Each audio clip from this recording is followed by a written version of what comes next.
दोस्तों, एक के बाद एक झटके इजराइल को तो एक तरफ से लगी रहे, लेकिन आपको मालूम होगा जब ईरान और इजराइल के बीच संघर्ष विराम हुआ था, यानी सीजफायर हुआ था, तब भी कहा गया था कि इजराइल मानेगा नहीं। वजह क्या है कि इजराइल की बड़ी थूथू हुई है। इजराइल की मतलब बेंजामिन नेतन्याहू की थूथू हुई है।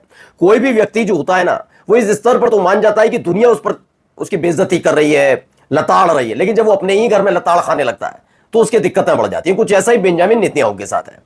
दुनिया भर में इजराइल कैसे एक्सपोज हुआ उसकी चिंता उन्हें थी, लेकिन उतनी नहीं जितनी अब उनको अपनी सत्ता जाने की चिंता थी। इसीलिए सीज फायर से ठीक पहले 4 घंटे तक जिस तरह से ईरान ने इजराइल को दहलाया और उसके बाद इजराइल के सीज फायर पर मोहर लगाई, उससे बेंजामिन नेतन्याहू खार खाए बैठे। अब एक बड़ा कदम उठा लिया है, ईरान के राष्ट्रपति की हत्या करने का पूरा प्रयास किया गया। ये एक बहुत बड़ी खबर आज आपको दिखाने जा रहा हूं, लेकिन इस बात की चर्चा कहीं नहीं होगी। और खास तौर पर आपने देखा होगा कि ईरान के राष्ट्रपति अभी स्वस्थ निकल कर भी आए थे और एक विदेशी न्यूज चैनल को इंटरव्यू भी दिया था। उन्होंने कहीं अपने लिए रोना पीटना शुरू नहीं किया। यही नहीं, इससे जुड़ी और महत्वपूर्ण खबरें दिखाने जा रहा हूं कि कैसे इजराइल को तगड़ा झटका सिर्फ एक हमास के लड़ाके ने दिया। वो तमाम चीजें आपको दिखाऊंगा। एक बड़ा संदेश भी निकल कर आया, जिसे खुद इजरायली कह रहे हैं कि ये बात सच है कि हमास को हराया नहीं जा सकता। जी हां, इजराइल के लोग भी ये कहने लगे। बहुत सारी खबरें। शुरुआत पहले इस खबर के साथ कह रहे हैं, ईरान की मीडिया का दावा है तेहरान पर जो नए हमले इजरायली हमले हुए थे उसके दौरान ईरानी राष्ट्रपति की हत्या की कोशिश की गई। ईरानी फार्स समाचार एजेंसी ने ऐलान बताया कि ईरान पर जो नए हमले इजरायली हमले हुए उस दौरान तेहरान में वरिष्ठ अधिकारियों के साथ एक मीटिंग चल रही थी राष्ट्रपति की। ईरान के राष्ट्रपति हैं मसूद पेजेश्कियान, उनकी चल रही थी। इस दौरान एक निशाना में उसी मीटिंग पर एक निशाना बनाकर हमला किया गया। इस हमले में ईरानी राष्ट्रपति मसूद भी आ गए और उनके पैर में चोट आई है, लेकिन चोटें बड़ी मामूली थी। ईरानी फोर्स एजेंसी ने यह भी बताया कि इजराइल ने ईरान के खिलाफ अपने नए हमले के दौरान ईरानी राष्ट्रपति मसूद पेजेश्कियान और अन्य अधिकारियों के प्रमुखों के साथ साथ कई वरिष्ठ सरकारी नेताओं पर हमला किया, उनकी हत्या करने की कोशिश की, लेकिन वो नाकामयाब रहा। अब ये रिपोर्ट धीरे धीरे करके निकल कर आ रही है। इसमें एक और बताया एजेंसी के मुताबिक हमले के चौथे दिन यानी 16 जून की सुबह ईरान के सर्वोच्च राष्ट्रीय सुरक्षा परिषद की उच्च स्तरीय बैठक को निशाना बनाया गया, जिसमें तीनों अधिकारियों के जिसमें ईरान के राष्ट्रपति मसूद पेजेश्कियान, संसद अध्यक्ष मोहम्मद बागेर गालिबाफ और जो मुख्य न्यायाधीश हैं गुलाम हुसैन मोहसेनी, ये सारे बैठे हुए थे। ये बहुत बड़ा हमला हुआ था। एजेंसी ने आगे ये भी बताया कि इस बैठक पश्चिमी तेहरान में एक सरकारी इमारत की निचली मंजिलों में हो रही थी।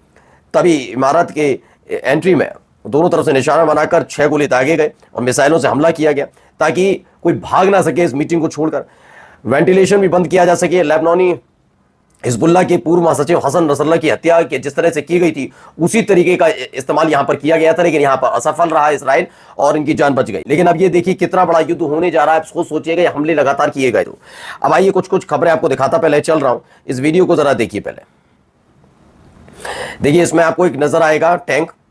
इस टैंक पर पहले हमला होता है, फिर एक इजरायली लड़का जो हमास का लड़का है वो भागता हुआ आता है और दूसरे टैंक में देखिए दूसरे टैंक में छोड़कर भाग जाता है। ये भी एक बड़ा हमला यहां पर होता है। तो ये 2 बड़े हमले यहां पर हुए हैं। ये 2 बड़े हमलों की जो तस्वीर निकल कर आई, इसके साथ साथ जो दावा किया गया वो भी मैं आपको बताता चल रहा हूं। देखिए, इसमें ये बताया अभी युद्ध क्षेत्र में हमास और भी दुस्साहसी हो गया, मतलब और भी ज्यादा डेर होकर उसने हमले किए। दावा जो वीडियो सामने है उसके मुताबिक उत्तरी गजा में एक अकेला लड़ाका, एक फिलिस्तीनी बंदूकधारी लड़ाका एक इमारत की मलबे के बाहर निकलने में कामयाब रहा। उसने 104 ब्रिगेड के एक मरगे टैंक के विस्फोट को उड़ा के भाग गया। ये वाकई 2 हफ्ते पहले जो शुरू हुआ, जिस तरह से इजराइल के एक सैनिक को निशाना बनाया जा रहा, उसका ये अगली कड़ी है, जिसको देखने से साफ साफ पता लगता है कि कैसे हालात वहां पर बिगड़ रहे हैं। लगातार एक के बाद एक इस तरह के घटनाक्रम को अंजाम दिया जा रहा है। ये देखिए, एक और खबर इसमें निकल कर सामने आई।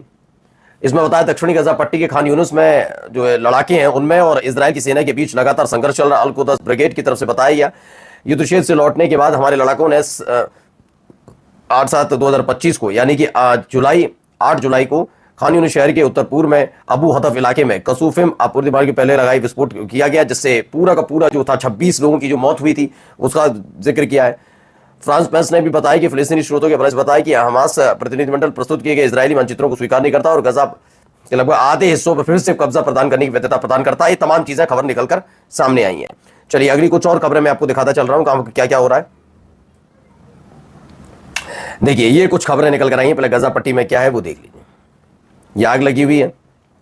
गजा सिटी में क्या किया जा रहा है देखिए, एक घर है जिसमें आग लग गई, इस पर बम गिरा, इजराइल की तरफ से बम गिराया गया, उसके बाद ये आग लग गई। वहां पर एक और तस्वीर निकल गई गजा पट्टी की तरफ से। देखिए, एक मिसाइल दागी गई है, बताया गया तो ऑक्यूपेशन आर्मी यानी इजराइल की आर्मी की तरफ से एक फायर फ्लेयर फेंका गया नुसरत कैंप की तरफ। ये सेंट्रल गजा स्ट्रिप की खबर है, वहां से निकल कर आई।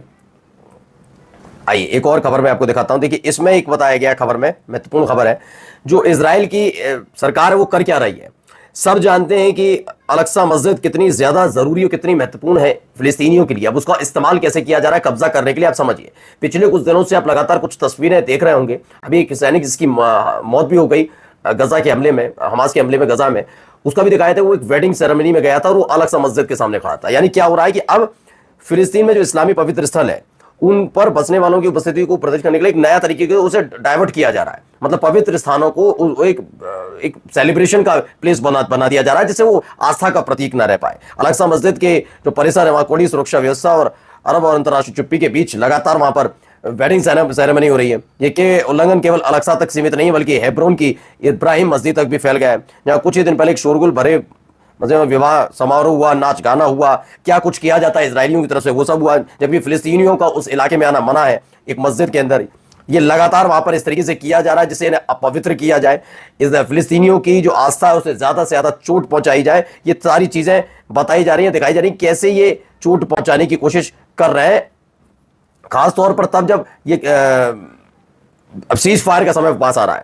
इसी बीच कहा गया, एक रिजर्व ब्रिगेडियर है जनरल इसहाक ब्रिक ने इजराइल के चैनल से कहा कि हमास को हराया नहीं जा सकता और हमारे सैनिक व्यर्थ में ही मारे जा रहे हैं। यानी जिस तरह की गतिविधियां वहां हो रही हैं उसे लेकर उन्होंने कहा कि लगातार ऐसे मारे जा रहे हैं और ये सब इसी वजह से हो रहा है क्योंकि हम उसे हरा नहीं पाएंगे। आइए एक और खबर देखिए पहले।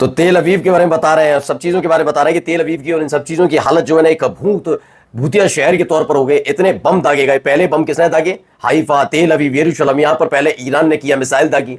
और इस समय हूती लड़ाके जिस तरीके से कर रहे हैं उसका खासा असर पड़ रहा है, ऐसा दावा यहाँ पर किया जा रहा है। चलिए अगली खबर देखिए। वहीं पर चैनल हिब्रू चैनल है 12, उसने बताया इजराइल की सेना अगले स्टेप में लड़ाई को तैयारी कर रही है और राफा में टेंट सिटी स्थापित करने की पहल का विरोध कर रही है। इजराइल में डेमोक्रेटिक अलायंस के नेता है यायर गोलन, जो नेतन्याहू, स्मोट्रिच और बेन-गुरियन राजनीतिक स्थिति के लिए समझौते में बाधा डाल रहे हैं। उन्होंने कहा कि ये सीज फायर ना हो, इसके लिए बेन-गुरियन, स्मोट्रिच और बेन-गुरियन तीनों लगे हुए, नेतन्याहू भी इसमें शामिल हैं। वहीं इजरायली चैनल 14 ने नेतन्याहू के करीबी के हवाले से खबर बताई है, अगर ये सीज फायर की बात आगे बढ़ती है तो स्मोट्रिच सरकार नहीं छोड़ेंगे, यानी कि वहां पर एक बड़ा बगावत भी हो सकती है, इसको लेकर खबर है।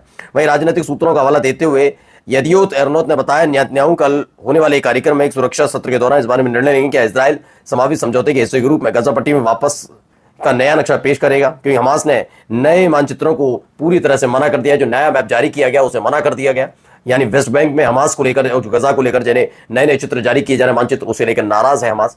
क्या यह सीज फायर पूरा हो पाएगा?